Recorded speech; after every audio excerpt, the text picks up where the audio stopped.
सो परमेश्वर पिता को हम धन्यवाद करते हैं कि लगातार परमेश्वर ने इस पूरे 11 महीने हम सबों को संभाला। अब ये 12वां महीने का आज कौन सा दिन है? 15वां दिन। इसका मतलब आधा महीना ये भी चला गया है ना। अभी 15 दिन बाद हम फिर से एक नए साल में क्या करेंगे? प्रवेश करेंगे। ओके, अभी नए साल में हम प्रवेश करेंगे। अब सवाल मेरा ये कि क्या नए साल में प्रवेश करने के लिए आपके पास कोई नई योजना है कि हम नए साल में कैसे प्रवेश करेंगे, या उन्हीं पुरानी बातों को लेकर के फिर से नए साल में जाएंगे? क्या योजनाएं हैं आपके पास नए साल में प्रवेश करने के लिए? कुछ तो योजनाएं होंगी। कुछ लोगों को ये लगता होगा मुझे नए साल के लिए नए कपड़े बनवाना है ना। कुछ लोगों के पास और भी बहुत सारी योजनाएं होंगी, है ना। आप सबके जीवन में एक योजना होगी, है ना। मेरे जीवन में भी योजना बनती है। हम बनाते हैं योजना कि हमें नए साल में क्या करना है और कितना सही तरीके से प्रभु के राज्य के लिए काम करना है, कितना मेहनत करना है, कितनी सेवा करना है ना। मेरे जीवन में भी बहुत सारी योजनाएं बनती हैं। आप सबके जीवन में योजनाएं बननी चाहिए, लेकिन बहुत सारे लोगों के अंदर बहुत सारी बातें ऐसी भी हैं जिन बातों को आपको छोड़ना और त्यागने की आवश्यकता है। एक वचन पढ़ करके और आगे हम जाएंगे। आइए हमारे साथ खोलिएगा यशायाह 43 अध्याय और उसका 18वां वचन से थोड़ा सा बात करेंगे हम। आप बीती हुई घटनाओं का स्मरण मत करो। सबको खोल दो बेटा, सब लोग जल्दी से खोल लीजिए, फिर उसके बाद मेरी तरफ देखिए। आप नीचे देखते रहेंगे, आपको समझ में नहीं आएगा। सबको मिला? ओके, मेरी तरफ देखिए, पढ़ो। अब बीती हुई घटनाओं का स्मरण आप बीती हुई घटनाओं का स्मरण ना करें, ना प्राचीन काल की बातों पर ना ही प्राचीन काल की बातों पर मन लगाएं। देखो मैं एक नई बात तुम्हें सुनाता हूँ, बताता हूँ। वह अभी प्रकट होगी। वो अभी प्रकट होगी। बस थोड़ा सा रुकेंगे।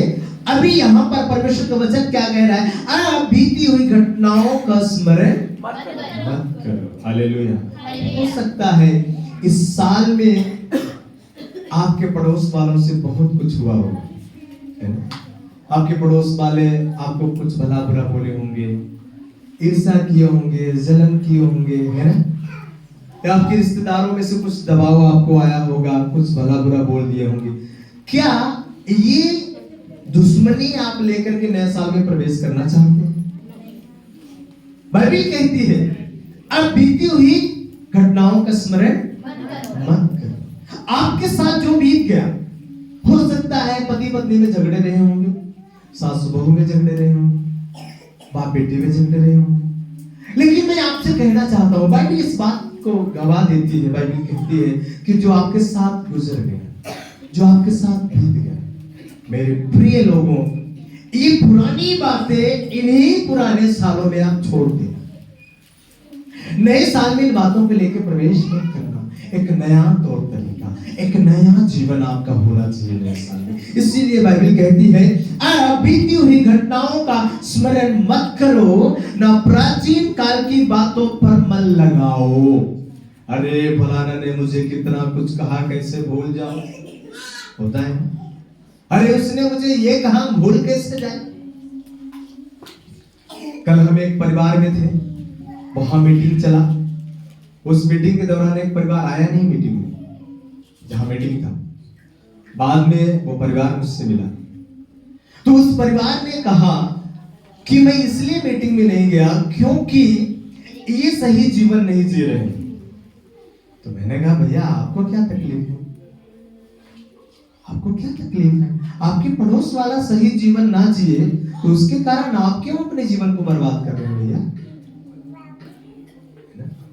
लगभग उस जगह में और भी कुछ गांव के लोग आ गए, 10-15 लोग आ गए। तो मैंने उनसे कहा, हम कहते हैं कि सामने वाला चोर है, तो आप उसके कारण अपने जीवन को क्यों बर्बाद कर रहे हैं? चोर है तो उसका हिसाब तो उसको देना पड़ेगा, आप क्यों परेशान हैं? तो बोले हाँ वो तो सही है, पर ये क्यों ऐसा गलत करते हैं? तो हमने कहा भैया आप सबका ठेका थोड़ी ना ले रखे हैं। तो उन्होंने कहा परमेश्वर की शायद ये इच्छा हो, हमने कहा ये तो रॉन्ग वर्ड है, ये तो गलत बात है। अरे बाइबल इस बात का गवाह नहीं, परमेश्वर तो इस दुनिया में आए प्रेम करने के लिए, प्रभु यीशु मसीह प्रेम के लिए आए। और बाइबल कहती है कि परमेश्वर को किसी ने नहीं देखा, यदि हम आपस में प्रेम करें तो प्रेम में परमेश्वर बना है, हमारे और आपके जीवन में परमेश्वर बना है।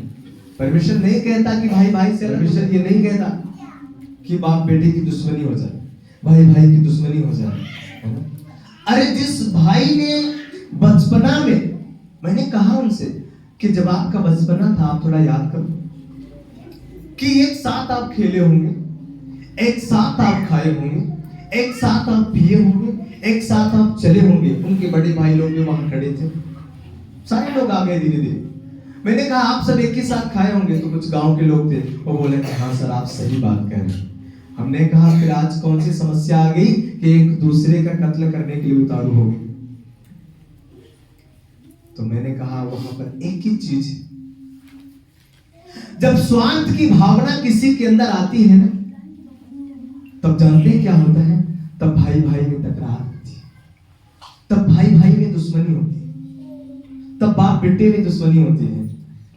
एक बाप के 4 बेटे हैं तो कहेगा वो उसको ज्यादा दे दिया, मुझे थोड़ा कम दिया है, उसको सही दिया, मुझे गलत दिया। आज बड़ी समस्या है।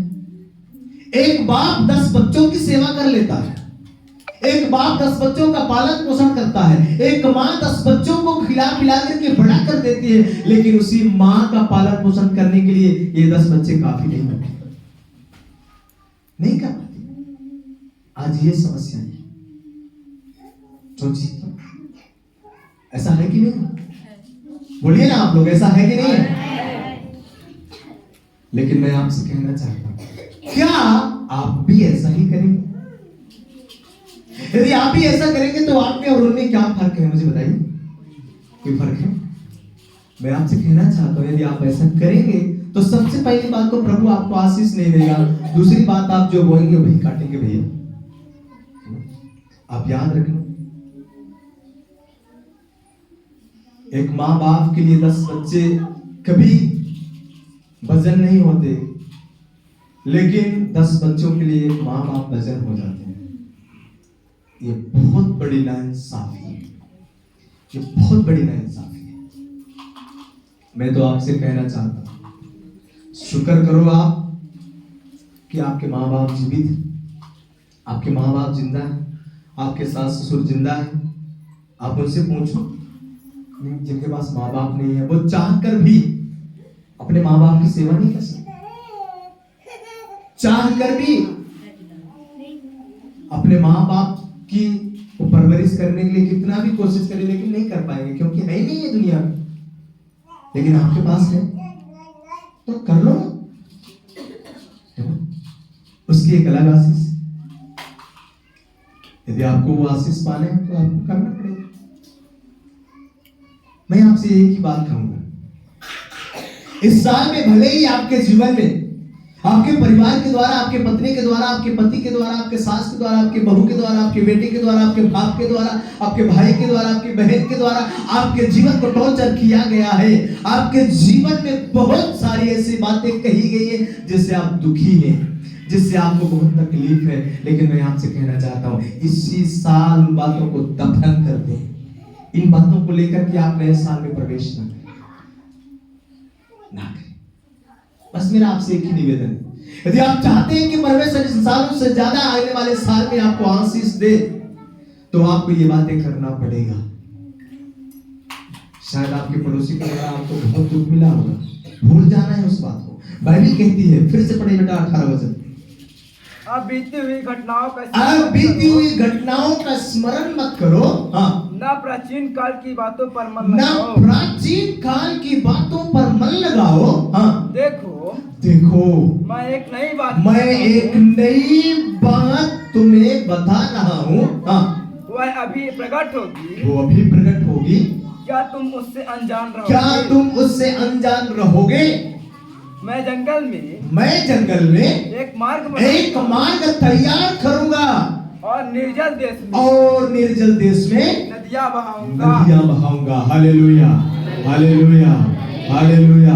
परमेश्वर इस बात को कहना चाहता है कि जो मैं आपके साथ करना चाहता हूँ, जो मैं तुम्हारे बीच में करना चाहता हूँ, क्या उन बातों से तुम अनजान रहना चाहते हो? परमेश्वर करना क्या चाहता है आपके साथ? बाइबल यहाँ पर कहती है कि सबसे पहला काम वो क्या करेगा? मैं जंगल में एक मार्ग बना। मार्ग बनाऊं। जंगल किस बात को दिखाता है बताइए? जंगल किस बात को दिखाता है? जंगल इस बात को दिखाता है कि आपके रास्ते क्या हो रहे हैं? आपके जीवन में, आपके परिवार में, आपके घराने में, आपके व्यापार में, आपके नौकरी में, आपके काम में, आपके धंधे में, आपके बिजनेस में एक जंगल की जैसी समस्याएं हैं। आपको कोई रास्ता नहीं दिख रहा। परमेश्वर कहता है आपके जीवन में जंगल की जैसी जो समस्याएं हैं ना, आपके जीवन में जंगल से जैसी जकड़ी हुई जो बीमारियां है ना, जंगल के जैसी जकड़ी हुई जो तकलीफें हैं ना, जो गरीबी है ना, उन गरीबियों में, उन तकलीफों में, उन बीमारियों में जब तुम्हें कोई रास्ता ना दिखे ना, तब तुम याद करना मुझे, मैं जंगल में एक मार्ग बनाऊंगा। Hallelujah, hallelujah. जंगल में एक मार्ग बनाने के लिए परमेश्वर वादा करता है। जंगल में एक मार्ग बनाएगा, सबसे पहली बात। दूसरी बात, निर्जल देश, निर्जल जगह, निर्जल भूमि। इसका मतलब आप समझ पा रहे हैं?